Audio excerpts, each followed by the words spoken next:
20 minutes or so about what to do once you feel like you've got a handle on what you already have. Okay, so it's called After AncestryDNA just because I feel like most people have taken the AncestryDNA test, but really it's just what to do after you've done something at a testing company. Okay, so just as a reminder, because I love to show this slide, you do have 3 different kinds of DNA tests, right? You've got the Y chromosome tracing a direct male line, the mitochondrial tracing the direct female line, and then we have autosomal, which is everything in the middle. So autosomal traces both sides of your family. That's the kind of test we're talking about right now, okay? Not the Y or the mitochondrial, we're only talking about the autosomal. So, when you take that autosomal DNA test, you get 2 kinds of information.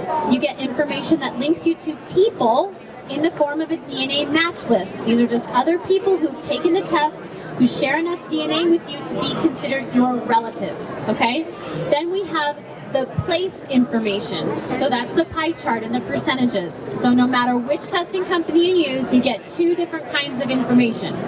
Except for if you choose Living DNA, right now they're just giving the place information, but later this summer they'll be offering the people information also. So eventually everyone will be giving you both kinds of information. All of this information is based on something we call your raw data. Everything they're giving you is based on the output that comes from the laboratory. Okay, we call this output raw data. This is what your raw data looks like. Huh? Impressive, right? So you don't want to read this or look at it. This is pages and pages and pages and pages and pages of information, okay? You don't need to look at this information, but it's kind of cool. So I want to tell you about it because science is fun. Okay, this right here is just the name of a location in your DNA that was tested. This right here tells you what chromosome it was on. You have 22 pairs of chromosomes. So this number right here is going to be 1 through 22, or it will say X or Y. This right here is like a house address. Okay, this is like the name, the chromosome, and this is like the house number. Okay, if you're on this long street that's your chromosome, this is your house number, and these are your values. You got one of these from dad and one of these from mom. The problem is when you look at this data like this, you don't know which one came from mom and which one came from dad. You just get 2. Okay? So that's your raw data. You can think of your raw data like all the inside parts of your car, and that really is the limit of my knowledge about cars. It has inside parts, okay? So the inside parts are the raw data. The outside parts that we see are what the testing company does with your data. It's not just their analysis methods, but it's their pretty websites and how they organize things, right? So you can take your car parts and you can put different car outsides on it. So I asked my husband about this. Apparently, there are lots of cars that have really the same inside parts but different outside parts, and they charge more because the outside parts are prettier. Okay, that's the extent of what I know for my car analogy. Basically, it's all the same inside parts, you're just transferring it to a different company and they're putting better outside parts on it. Okay? Or different outside parts, maybe not better. Okay? We call this process transferring. So you hear people say, oh, you can transfer your data from Ancestry into Family Tree DNA. What does that mean? Well, transferring means we're talking about that raw data, the car inside parts, okay? So we're taking your raw data and we're downloading it from your testing company. That's the first step. You've tested with a company, they ran the whole procedure, now they hold that beautiful data file. We have to get it out of that company by downloading it. So at Ancestry, you go under Settings, and then you click right here on Download Raw DNA Data. And then it's going to pop up this sign, are you sure? Are you sure you really want your raw data? And then you'll say, yes, I'm sure I want my raw data. It'll send you an email saying again, are you really sure that you want your raw data? And then you'll say, yes, I really want my raw data. And then it will save that file to your computer. The next step then is going to be to upload. We've downloaded it to your computer, saved it probably to your download folder, and then we're going to upload it somewhere else. But why are we doing this? Why are you leaving the safety and comfort of your testing company? Why are you downloading and uploading places? Why are you leaving? So these are 3 reasons I feel like you might want to leave your testing company. And they're kind of the same reasons you might want to leave your home, right? You might want to go visit family and friends. You might want to do some errands. And of course, maybe a lot of you are retired. How many of you are retired? Well, the rest of us have to go to work. You work. The rest of us have to go to work, okay? So these are the top 3 reasons I feel like people leave their house, and the top 3 reasons why you might want to leave your testing company. So number 1, visit family and friends. So Ancestry and 23andMe do not allow extra visitors. It's like they lived in that gated community with that security guard. Okay, they don't let anybody else in unless you live there. Okay, we've got tons of these communities in Florida. You can't get in. Like, there are real security guards that don't let you in. The only way you can be tested or get into these databases, Ancestry and 23andMe, is to actually spit in the tube. That's your admittance fee. There is no other way to get into these databases, okay? Which means we're transferring from these places into these other companies. So you can get into GEDmatch, Family Tree DNA, MyHeritage, and even into Living DNA. So you leave because at these other companies you might find family and friends that you didn't have in your other companies. People who tested with MyHeritage and didn't test with 23andMe. So you leave to find more matches or more cousins. Next, you might want to leave if you need to run some errands. Now, I've categorized the errands that I run under 3 different categories. We go out running errands for our health, we go to the doctor, we go shopping, and we do some volunteering. So the same principles apply to you and your DNA. So you might want to leave your testing company if you want to get some health information. Now 23andMe, right now at the conference, they're offering for $100 both their ancestry test and their health test. Usually it costs $200 if you want their health test, okay? But if you want health information very similar and sometimes even more than what 23andMe is giving you, you can take your data to Prometheus.com. Prometheus charges $5 for health information. It will tell you things like your propensity to certain diseases, including macular degeneration, including diabetes. It will also tell you interesting things about your propensity for cilantro liking. Like, that's a gene. Like, who likes cilantro? Who hates cilantro? Yeah. Those of you who hate cilantro, there's a gene causing you to absolutely hate cilantro, meaning you missed out on delicious Mexican dishes. I feel sorry for you. Cilantro is actually delicious. But that's genetic, okay?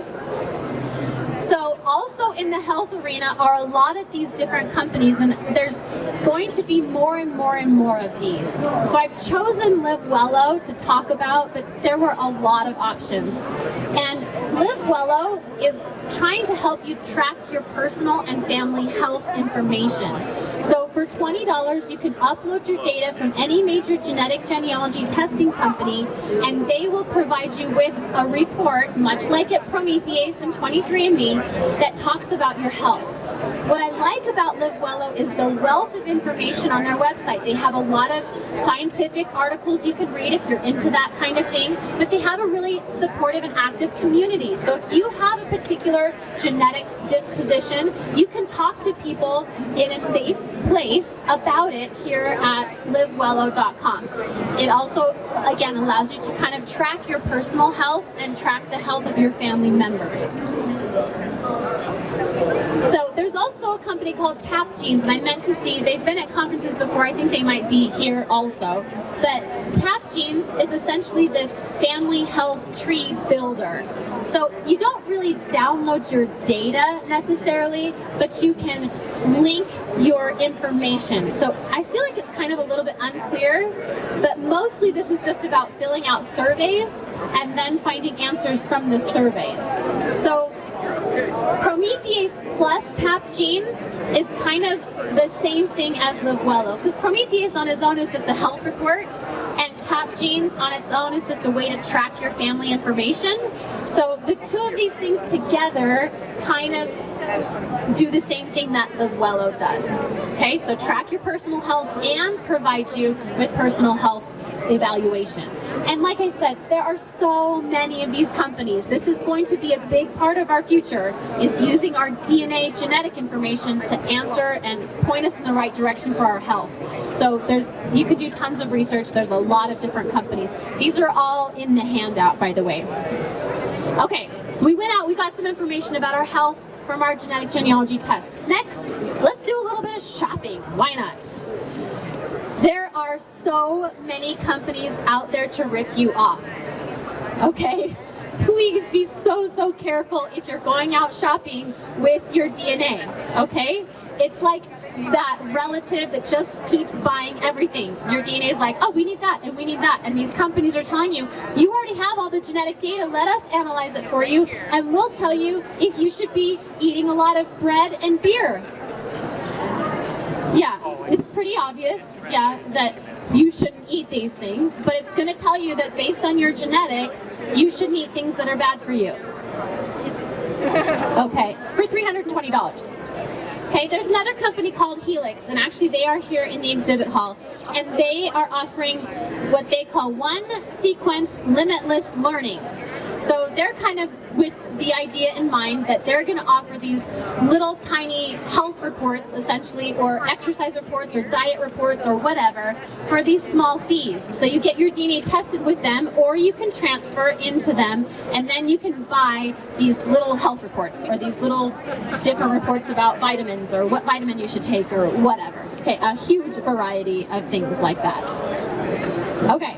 So we went out, we found out about our health, we did a little bit of shopping. Next, you might want to do some volunteering. Now, I saw back here in the corner of the exhibit hall is Intermountain Healthcare. They have a booth, and they are doing something very similar to this. They're trying to do some research based on the DNA test results you get from your testing company. So another company, or it's out of the University of Michigan, it's called Genes for Good, and it's free to join and to participate in, but it's really rigorous. Like, if you join this, you have to promise that you're gonna fill out this survey information every day for 60 days, and they are super serious about it. So if you really are into that kind of thing and you'd like to participate in their project, they are accepting new people as far as I know, but literally they are going to require a lot of you. This is a serious volunteering effort from the University of Michigan.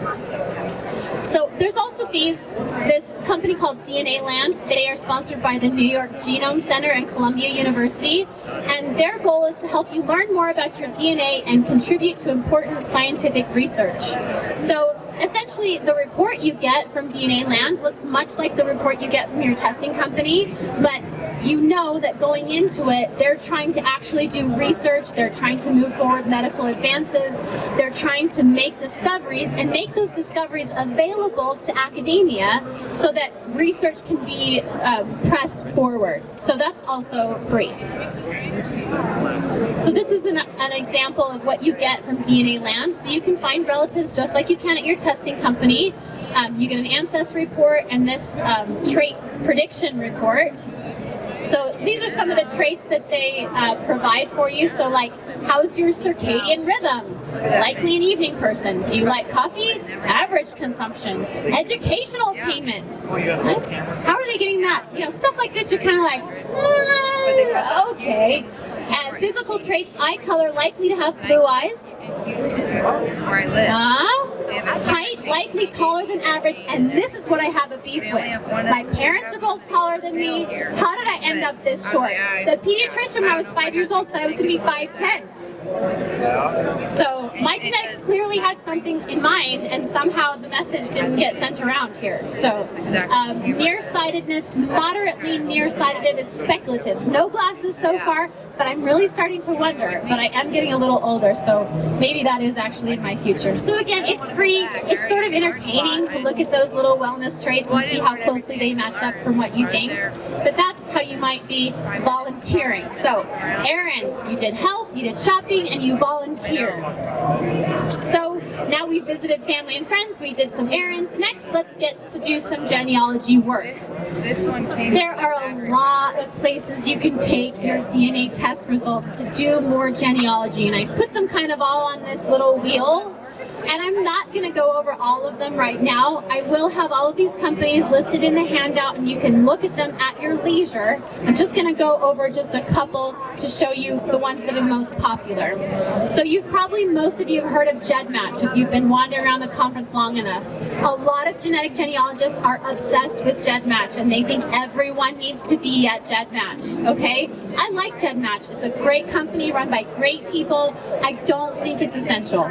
So this is what you get from GEDmatch. This is how most of their website looks. So it's not super shiny, okay? It's not really colorful. It doesn't look like the interface at your regular testing companies. It's kind of clunky. It's a little bit hard to get around in. A lot of the results are displayed in spreadsheets. You know, it's okay.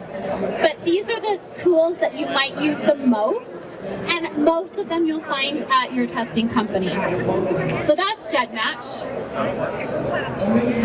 There's also LiveDNA. Now, LiveDNA does accept transfers of your DNA sample, but you don't get this, the 18 geographic regions that represent the UK, which is really their specialty.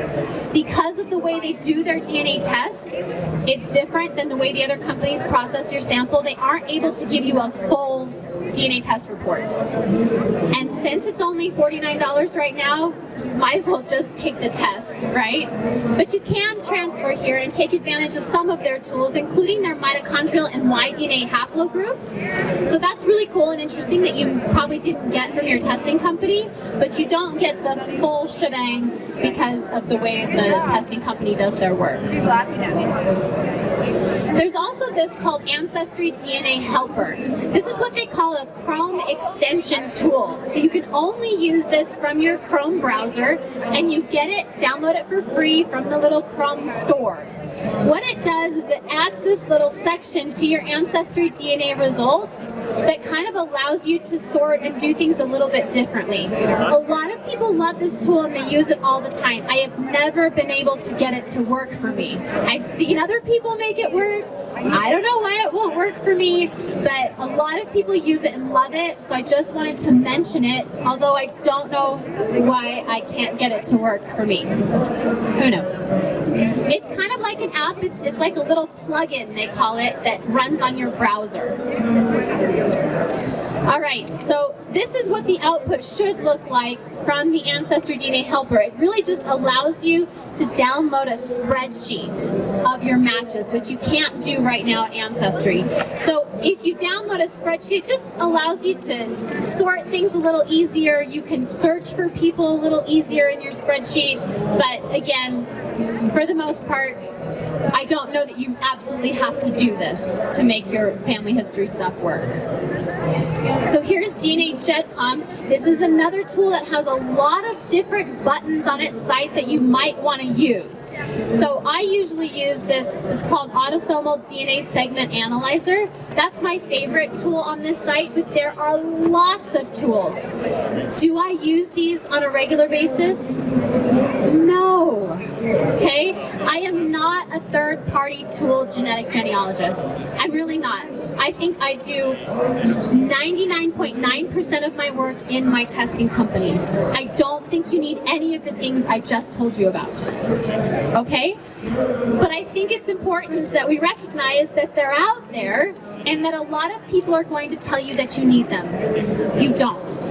There's there's so much you can do within your testing company. So my quick sheets here, they go over each testing company and the tools you should be using in that company. I also have a GEDmatch one in case you want to brave the GEDmatch world. You don't need to, but if you're going to, then you should do it my way.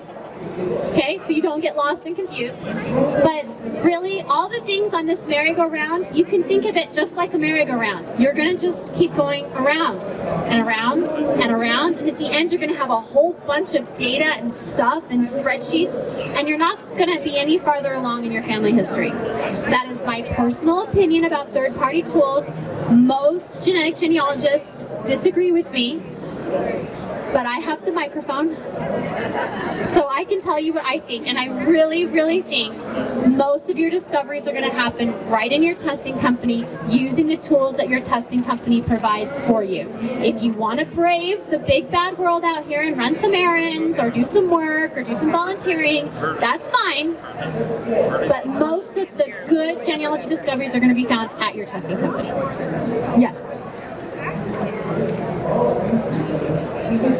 So she's saying if you test at one place and somebody else tests another, the only way to get there is to go to GEDmatch. Go to MyHeritage instead. MyHeritage accepts testing from everywhere else. Yeah, into MyHeritage. And they have a much, much, much, much better website, and much better tools. They have money to make it better. They're committed to the industry to make it better. Go to MyHeritage. The LiveWell that you had mentioned, because I understand the 23andMe, like the FDA has a logo. How is that different? So she's asking about, so at 23andMe, the reason they can't give you a full health report like they used to when they launched is that the FDA has kind of said, we don't want you to go crazy giving people information that we haven't approved. So places like LiveWell and Prometheus don't fall under that same FDA umbrella because they're not selling DNA tests. It's you taking control of your DNA information and getting it analyzed somewhere else. That's what makes all the difference. This is Louise Cooke, and thanks so much for joining us here for our Rolling Out the Red Carpet YouTube series. Now be sure to click that red subscribe button here on our YouTube channel, and that will get you notifications as each new video comes out. Thanks so much for watching, friend. I'll talk to you soon.